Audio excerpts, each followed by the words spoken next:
you guys feel the same way, but since the regular season has ended, and I know we got playoffs on the horizon, but since the regular season ended last weekend, I've been feeling a little bit sentimental, okay? So it's made me reflect on some things. And boy, did I notice something that Eric DeCosta has done, the gem that he found in this last year's NFL draft with our main man, Nate Wiggins. Welcome into the show, everybody. We're going to be breaking down everything that Nate has done this year and just why it's kind of blown my mind and the props Eric DeCosta should get because of it. But before that, we're in the midst of an AFC North-like battle just for today. I thought, you know what? We run the North in the actual NFL. Might as well run the AFC North on YouTube. 414 likes, 483, 379. We got to beat every single one of those. If you love the Ravens, if you hate every single one of these teams, you'll like today's video. Let's get to 500. So on today's show, we're going to talk about the miracle that is first-round pick Nate Wiggins. And I get it.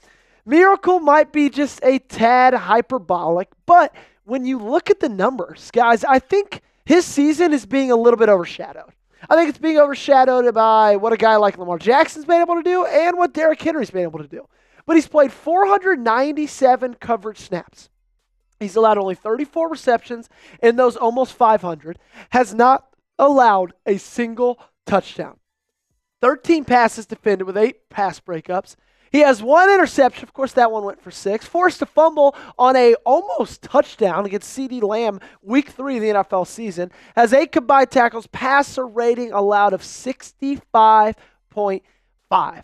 And it got me thinking, you know what? Maybe he should win Defensive Rookie of the Year. And then I took a look at the odds, and let's just say they're not exactly super high on Nate Wiggins in Vegas as we are in Baltimore, currently sitting at plus 2,200 odds to win the award. But then it got me thinking, and it got me reflecting on late April when you made the selection and late in that first round to get a guy like Nate Wiggins. And I know a lot of us were excited about it, but also he's a young guy, really small frame. It's always kind of a risk to go after and choose a secondary player, choose a guy that plays that cornerback position, one of the hardest in sports. But what he's done in just the 6 months, 7 months since he's been playing on this team and been in this organization, it's been phenomenal. So I want you guys to let me know, is he a secret snub for Defensive Rookie of the Year? Okay, I'm not pounding my fist saying he 100% should win the award, but I think he needs to be talked about a little bit more than he is. You're about to get hit with the YouTube ad break. When that time comes, don't panic, don't freak out. Just go down the comment section, find this pinned comment, and reply with a Y or an M. Let's talk a little bit more about our man, Nate Wiggins. He's the 5th highest graded rookie when it comes to cornerbacks on Pro Football Focus. His first career interception was a pick 6 this last weekend against the Cleveland Browns. He is the 3rd youngest player in the NFL. August 28th, 2003. You heard me right. He just began to drink. I guess he was just legally allowed to drink this past year, not even 6 months ago. He's a spring chicken, and that's good because he's been phenomenal, especially when you look at since the bye week, okay? The season didn't start off the best for him, right? I don't think I'm sugarcoating that. He had a couple of rough games, as all rookies do, but since the bye, and he's really short things up. 70.4 coverage grade against the Giants. Same exact one against the Steelers. Not the best game against the Texans, 56.9, but then just absolutely dominated against the Browns, an 85.6. And I genuinely think this guy's a star in the making, okay? If you look at his overall and his coverage for the entirety of the year, 70.7, 68.3, 43rd and 57th out of 223 other cornerbacks in Pro Football Focus. Again, I don't want to just put, all the weight of PFF numbers. I'm not saying that these are live, breathe, and die, but they mean something, guys. And this isn't a surprise because you've seen this graphic before. I'll have to jog your memory. It was early August, but these were his Pro Football Focus grades from his first start in that first preseason game. And from then on, from that exact moment, I remember vividly watching him play that game.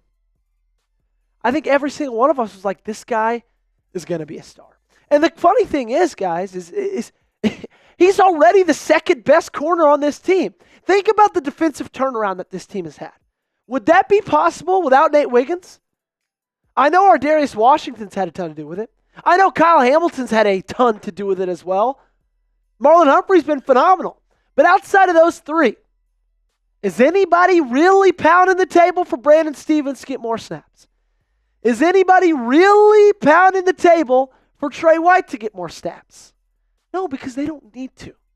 Because Nate Wiggins, at the young age of 21, taking all their snaps. And he's doing a hell of a job at it, okay? So coming up, I looked a little bit more into the draft, and this just seems kind of like a trend for DeCosta. We're going to really dive deep into how good he's been at evaluating talent and at picking talent in the NFL draft. But before we get into that, got to talk about our friends over at Game Time. If you want to watch that talent that Eric DeCosta has picked and has turned into stars on the Baltimore Ravens, you could go ahead and use Game Time to do so. Today's show is sponsored by Game Time, and the new year, it brings a lot of great things. Friends, food, celebration, but most importantly, the playoffs. And there's nothing that can quite compare to the rush and excitement you feel watching your team win a playoff game, either at home or on the road. And if you want to have that memory for the rest of your life, that's where Game Time can help out. Game Time has an awesome feature. It's called Game Time Picks that makes getting tickets to see your favorite teams play live even easier. Game Time Picks filters out the fluff to show you only incredible deals on great seats that you don't have to waste time searching through thousands of tickets. The tool highlights the best deals, including great and amazing deals, which are the highest value seats at the time. For some events, Game Time Picks also identifies a super deal, which is the best seat value in the venue. And guys, I cannot harp enough about how important it is to be in M&T Bank Stadium this upcoming weekend. The first time you've ever taken on this team in the playoffs at home. So I need you there, I need you loud, and I need you to be using our friends over at Game Time. Take the guesswork out of buying tickets with Game Time. Download the Game Time app, create an account, redeem code CHATSPORTS for $20 off your first purchase. Terms apply. Again, create an account and redeem code CHATSPORTS for $20 off. Download Game Time today. What time is it? It is game time. And I just harped on how important it is for you guys to be in the bank on Saturday night, but it's even more important for you to be subscribed to this channel, okay? For free Baltimore Ravens coverage this 2024/2025 postseason, this is the best place to be. So hit that sub button if you have not already. It's been an awesome season so far. We're only ramping up the coverage as this postseason continues on. Join us, hit that sub button.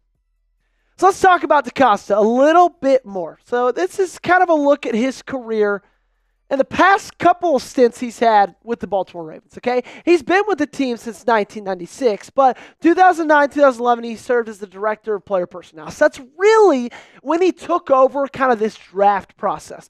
2012 to 2018, he was the assistant GM, and then now from 2019, he's been the executive VP and, of course, the general manager. And I want to weigh in a little bit on how he's been able to do as someone who evaluates the draft, okay? So if you look at this picture, this is the hit rate for first-round picks in the draft from 2000 to 2019, okay? And if you look, the average is about 43%.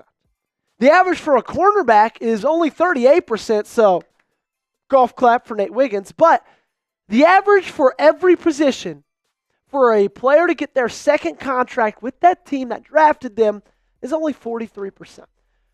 Let's take a look at the last 10 first-round picks on this team. Hayden Hurst.